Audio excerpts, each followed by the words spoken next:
Good Friday, everyone. Welcome to the Blue Water Climate Control, Volquest.com mailbag podcast. Glad to have you along on this Friday with Jesse Simonton, Austin Price, and Rob Lewis. I'm Brent Hubbs, and we'll jump right into the questions today. And this one's an interesting one right out of the gate from CD Vol. If you can pick one player that Coach Pruitt has signed since he has been here that he wanted the most, which player do you think it is? I think it's pretty obvious Henry T would be one of those, considering how good of a player he is. Also considering the fact that a lot of people thought when it looked like Henry T was staying on the West Coast, Tennessee might not even go see him in that final 10 days or so. And obviously Jeremy Pruitt didn't do that. He went out there and got that one done. A second one for me, and then I'll throw it to you guys. I think he's got a little pride in having Cade Mays in this program too, just because he did not have the opportunity to sign Cade Mays because of the short window that he had once he got the job. So that's where I'll start with two guys. And anybody else jump in here with any other thoughts? The Cade one's a good pull. That one's a good pull because I do think obviously Henry T is the obvious pick just because he's a guy that is going to be in contention for an All SEC spot as a sophomore.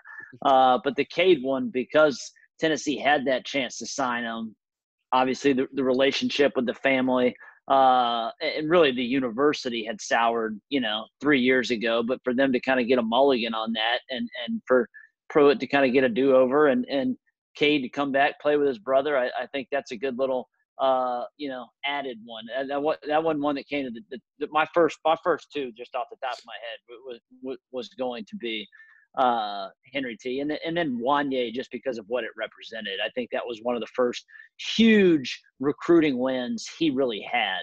They go neck and neck, AP and I are on all these different conversations, talking to people behind the scenes, Auburn, Tennessee, that was such a big recruiting win for Jeremy and what it kind of represented in his first full cycle. Yeah, that's a good one. Hey, Hubbard, read that question again.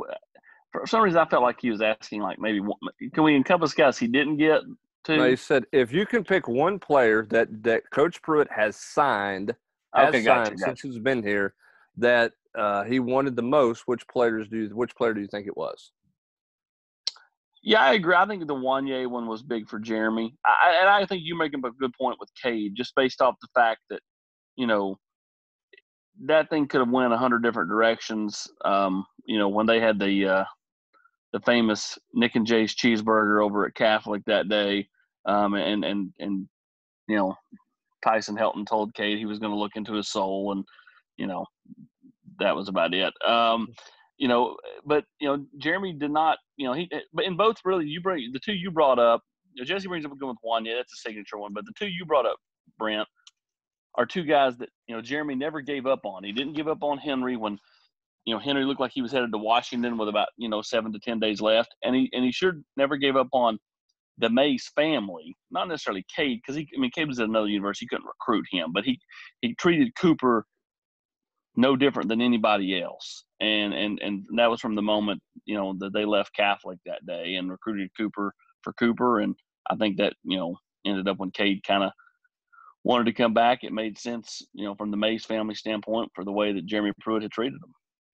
All right, let's go to our burger here. That Rob, this is to you. Do you think Barnes is getting very close to getting things rolling? I'm not really sure what that means. They were number one team in the country a couple of years ago. If Tennessee is able to sign two of the top tier 21 players, Chandler and Jabari, being in deep with BJ and others in 22, seems that sustained success is just about there.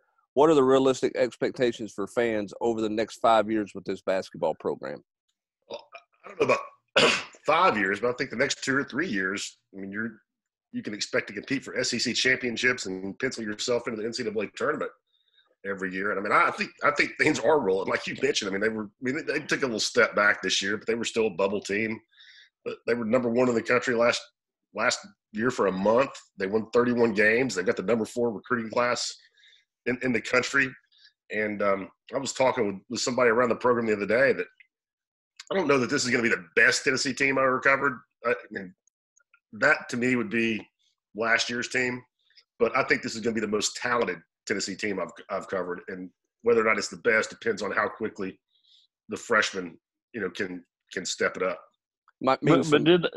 Go ahead. Did they take a step back though? Because I mean, they were going to win the SEC tournament and probably probably go to the NCAA tournament as a locked-in deal. Prove me otherwise, guys. Prove me otherwise. I'll say this for Rick Barnes, that might mean some donors are writing some big checks for some of those bonuses that are in his contract incentives for sure. Let's go to Apple Orange. Some uniform questions. Will the white and orange pants this season regain their stripes?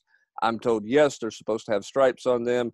Any early tidbits on how the black uniform might be styled? I don't have any insight on black uniforms. Austin, have you talked to anybody about what a black uniform would look like in November?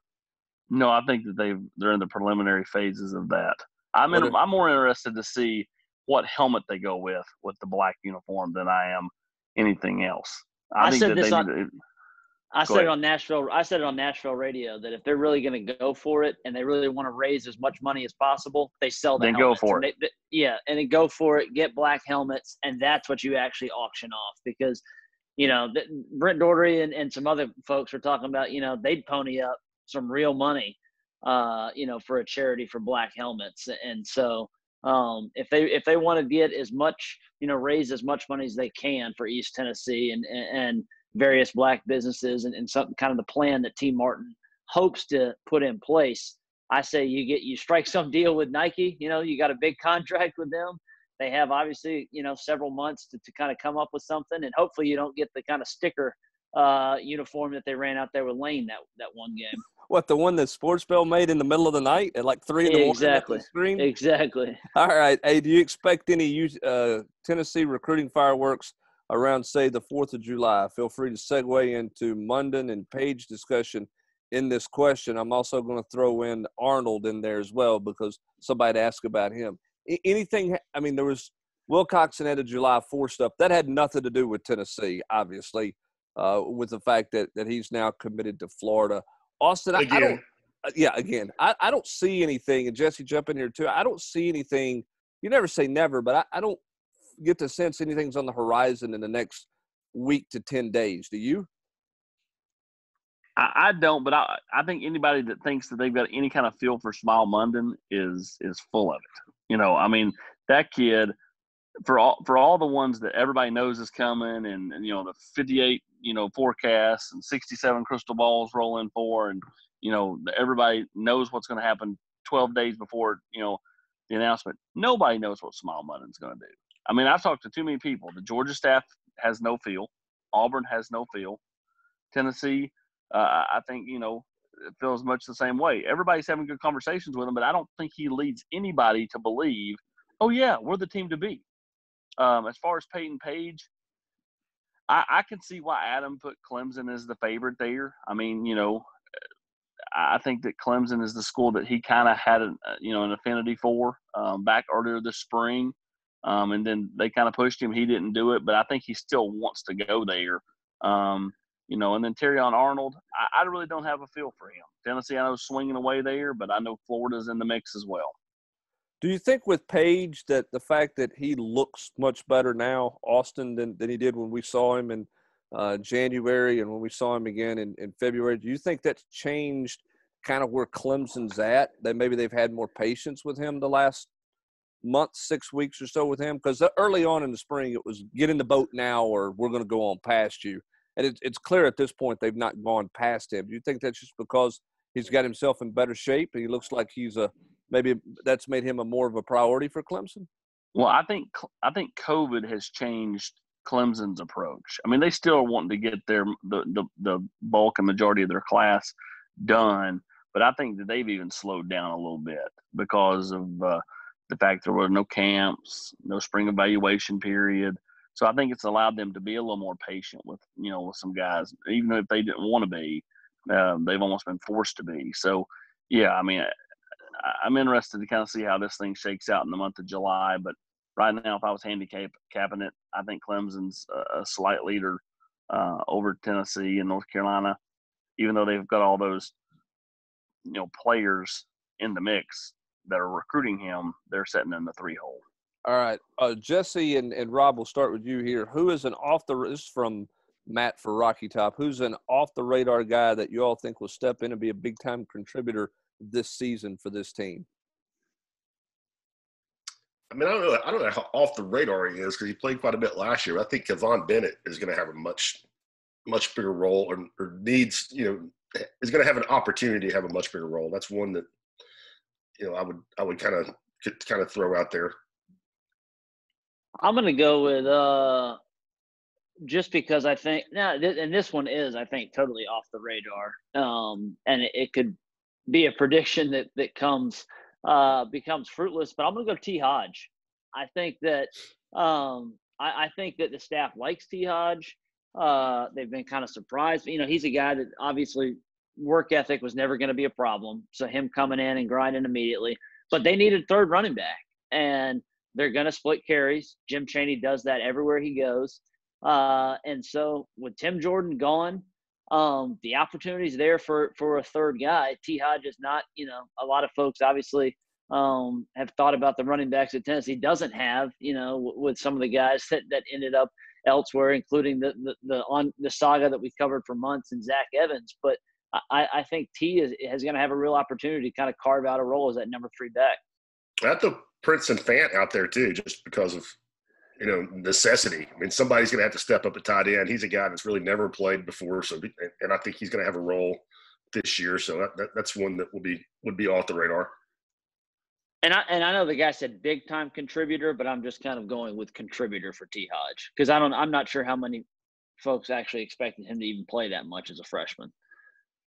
Yeah, I would agree there. Go ahead. I'm gonna go, and I think it's more off the radar just because nobody's talking about him because there was no spring practice. And I know he's got a little traction this week because he put out his vlog. But I'm gonna go Bayless Jones because I think that Tennessee needs help in the return game. And what kind of difference maker can he be at receiver? Is he what he was at USC, or does a new place kind of present a new face for his game?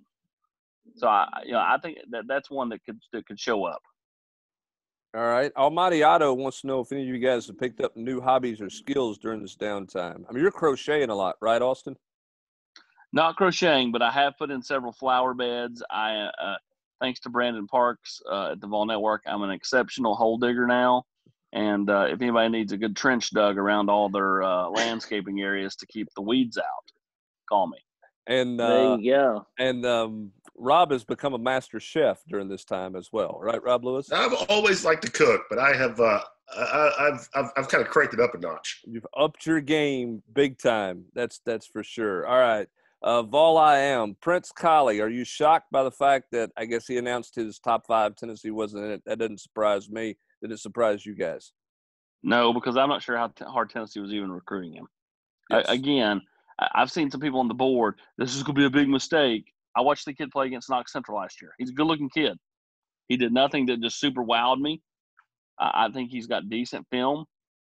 He reminds me a lot of the kid from Greenback last year that had a lot of sexy offers, but at the end of the day, was not a take at LSU, was not a take at Oklahoma, and ended up going to Virginia Tech. And there is nothing wrong with Virginia Tech, okay?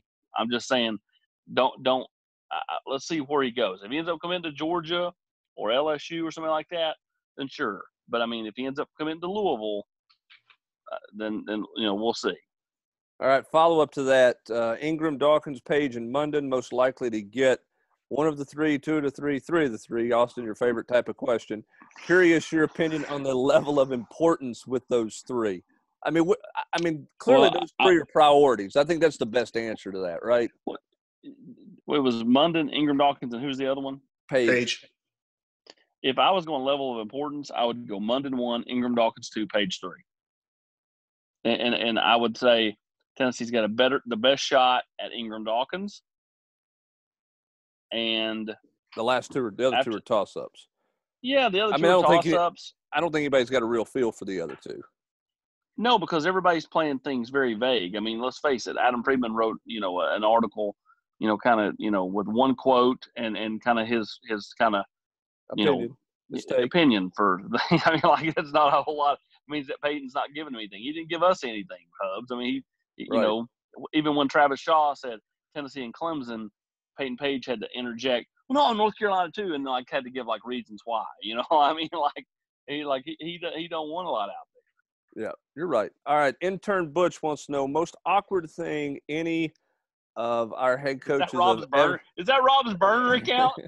Most awkward thing any of our head coaches have ever said to any of the Volquest staff. Well, I'm not going to talk. I mean, I don't have anything with current staff members. I've never been cussed the way that Kevin O'Neill cussed me out as a 19, 20-year-old. I've never been spoken to like that in my life. And then when he rode out of the underneath part of Thompson Bowling Arena before Pratt Pavilion was built, he came out of underneath the ramp there, and Michael Hunt's Toyota Tercel dealer car. That's when you know you're paying your basketball coaches a lot of money when your lead assistant is driving a Tercel. And all he did was roll down a window and flip me a bird as he drove out of the parking lot the night he left. That would probably be about as awkward as it's ever got to me with a basketball coach, because I've never been cussed the way he cussed me, which was certainly entertaining now that I look back on it. So that's my best story out of that question. I had a very heated conversation, however you remember, with Bruce Pearl after I reported the Duke Cruz medical condition before Bruce wanted it out there. That was heated. Again, is the best way I could describe it. That's what I remember well. Absolutely. I had an awkward. And then, as far as awkward, I mean, maybe just about any time Butch got in front of a microphone. Doing a radio show with Derek Dooley 24 hours after writing he was out of a job was a little bit awkward as well. But I'll give Derek Dooley credit for the way that he handled that one. All right, moving on here. Let's go to Vols 1024. With Jalen Wright having documented elite speed to go along with a now 200-plus pound, is it safe to say that he is criminally underrated at this point in time? I'm not sure what criminally underrated is, but I do think he's underrated. I think there are several players that are underrated, most of which because there was no spring evaluation, there was no summer camp circuit, and thus how can you really justify changing your rankings unless you're just changing them to change them? So, I mean, like, I do think that, across the board, there are, whether it be from any position, there are guys that are underranked and probably some that are overranked.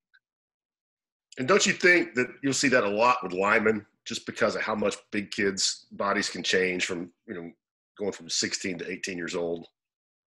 Yeah, and I think sure. I think not seeing those guys in person at a camp doing one-on-one stuff would change some ranking stuff too. Whether that's fair or not fair, I think that's where your linemen are traditionally ranked, is by what they do at some camp and one-on-one drills, which has not happened. I mean, I think that's why you'll see some yo-yoing there.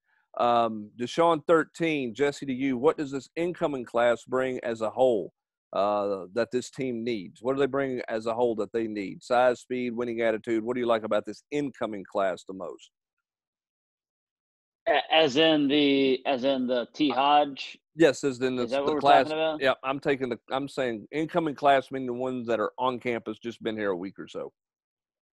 Well, honestly, I like the guys that it's going to be some guys that maybe won't play a ton this season because of depth up front, but it's going to be guys like Tyler Barron and some of these other defensive linemen, that I think are going to get to sit, and Amari Thomas and some other guys that are going to get to watch a little bit. Tyler may have an opportunity to play, but, Amari is going to be a guy that is going to get to, kind of learn from some vets for a year. And then, it's going to be his time in 2021. So that was the group I think, we identified from the beginning, is that they knew they needed to load up on some linemen, and they went out and got some good ones. All right. Cajun 3 wants to know, any chance you see Savion Williams redshirt this year? I'm going to say no. Yeah. Moving on. I'm with a no there. I don't see that one happening. Doesn't make a lot of sense given, junior college player, the opportunity he had a year ago, and really nothing came out of this. Rob, I'm going to start with you on this one. P Stone 18, better offense. Bray, Justin Hunter, CP, and Day-Rick, assuming not kicked off, are Dobbs, Hurd, Kamara, and Malone. First one. Man, I don't know. I mean, I like Josh Dobbs so much better as a person that I'm just going with the second one by default. And no star back tap. Puts it over the top. I mean, I would like to see Jim Chaney with both of those, although I thought Mike DeBoard, they put up a lot of big numbers. They just didn't I mean, the interesting thing about that question to me, Jesse, is when you look at it, Bray's the quarterback, and then you got Hunter and Patterson and then Dayrick, who didn't finish that year. All three receivers, which you can play three receivers very easily. You look at the other, and you had Dobbs, Hurd, Kamara, Malone. They didn't use Kamara enough in the passing game. And then basically you got three running backs there. It's easier to be more productive with three receivers than it is three running backs, right? Yeah, I mean, I think the Bray Hunter Patterson and yeah, Rodgers was kicked off, but if he was there, in my mind, that group has easily the highest ceiling of these two. All right. Now the floor is probably higher with Dobbs and Hurd and Kamara, because I think it's three runners, so to speak, but the mistakes are going to be more limited than what Bray could potentially throw out there. And you got a guy you can count on a quarterback in that second one. That's it. I mean, there's more talent in that first group, but Dobbs versus Bray is a no-brainer for me. Rob Lewis not on the Tyler Bray train today for anyone keeping score at home. Seven Costanza wants to know, with Tim Jordan's departure, does that open up a few carries for the freshman backs, or does a guy like Crouch get even more carries than just short yardage? Jesse, I know you mentioned T. Hodge earlier. Do you think that they'll use Crouch as the short yardage guy, particularly early, and sort of see where a guy like T. Hodge is in becoming the true third back? Now, obviously, if you got a twisted ankle or you got some kind of issue, that pushes a freshman further up the chart in a hurry. But do you think that Jim Chaney will turn to a freshman as his number 3 out of the gate, or will it be, hey, my number 3 is a short yardage guy in Crouch in third and short or goal line situations? I think Crouch is going to get some opportunities, but I also think his role on offense could ultimately be determined by what he's doing defensively. If he's starting, or a guy that's playing a lot of snaps on defense, especially if they have him lined up next to Henry T, or they flex him out opposite, Bennett. I mean, depending on where he plays, it's a lot to ask for him, to then carry the ball. Let's even say 3 or 4 times a game, I think. All right, let's go to Florida Dobbs VFL. Rob, best guess on a starting 5 in basketball? Fulkerson, obviously. Pons, if he's here.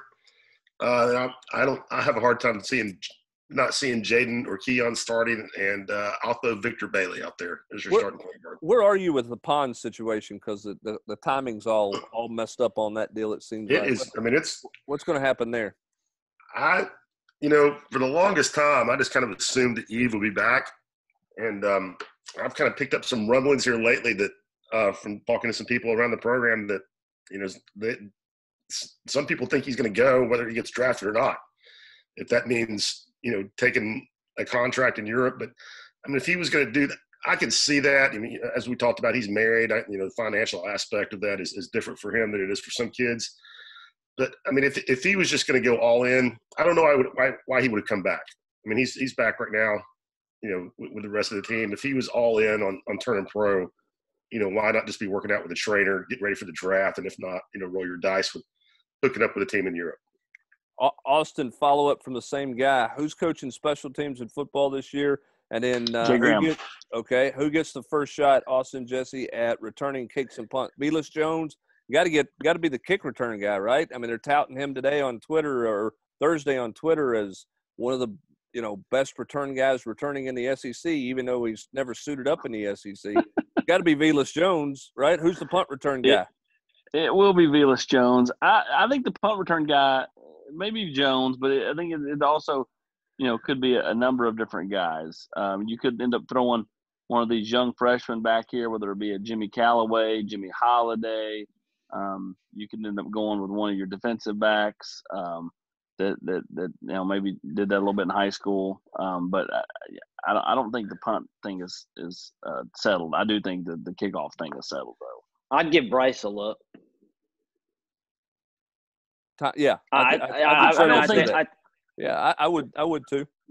They put 2 guys back there the last year or two, and Ty Chandler's always been one of them. I don't think you can do Ty Chandler this year. Oh, you talking about because kickoff? Because they're so thin at tailback. I mean, I just don't think you can roll him back there. Put Kenny Solomon back there. He can run like the wind, right? There you go. Kenny Run like Solomon. a deer, baby. There you go. All right. Myrtle Beach's finest. All Vols LC, what's the tentative plan for football this season? Do you think the season's going to be abbreviated in some way? Listen, we don't know the answer to this question. We've asked it. It's been asked a million times, but I want to go from there for all three of you guys. Is your thoughts on whether or not season's going to be a go in August the way it's been tentatively planned, are those thoughts changing? Is your concern level about football being played this fall different than it was 10 days ago? I think so. I mean, I don't know how it wouldn't be. I mean, you've seen a spike, and I just think you're seeing, the PGA Tour gets, hit with it. WWE gets hit with it. Obviously some colleges have gotten hit with it, like Clemson, LSU. I don't know how it wouldn't be altered in some way from 10 days ago. Now, you've seen Fauci come out this week and say that he thinks the vaccine will be here by, late in the year, if not early 2021. I mean, if you could guarantee that, I'd just say just scrap the fall and move the season back and let's roll on as life as normal. But I mean, again, none of this is, a definite. But that raises, I mean, we've discussed that 2 months ago, but all the questions that would raise, basically playing a double season in 21. I think the biggest thing, Hubs, is that it continues to kind of change, I think, what the outlook of a season may look like, even if they do play. And I just don't think a lot of folks have considered that, games could get canceled on somewhere, but they'd be playing them somewhere else, because if one team has this huge outbreak, another team may say, we don't want to play. Why would we want you guys traveling and coming in here and bringing all that? What happens if, again, an entire quarterback room gets wiped out for a week, and suddenly you're seeing a team having to play a Jimmy Holiday as like a wildcat guy for a whole game? I think there's just those kind of those are individual examples, but I think that's something that we're going to see happen if the season goes on as presumed this fall. All right, let's go to JD Vol 98. Who would you like to see Tennessee play a home and home with? In other words, where would you like to go watch a game at? I think we had this question a couple of weeks ago. Wisconsin. I'd love to go to Camp Randall. Washington. I wouldn't mind going to Washington. Yeah, it'd be the two stadiums that you can get to by land and by water. Yeah, I'd like to see Clemson. I've never seen a game at Clemson. I think that'd be a fun home and home. I mean, right now, the last few years it wouldn't have been because Clemson's been better, but I could certainly see that. I'm kind of looking forward to this Pittsburgh trip. I'm looking forward to the Pittsburgh trip. That's a great chance for us to go back to Oakmont. I'll also say I would love for Boston College. We'll go to Chestnut Hill. Would love to do that.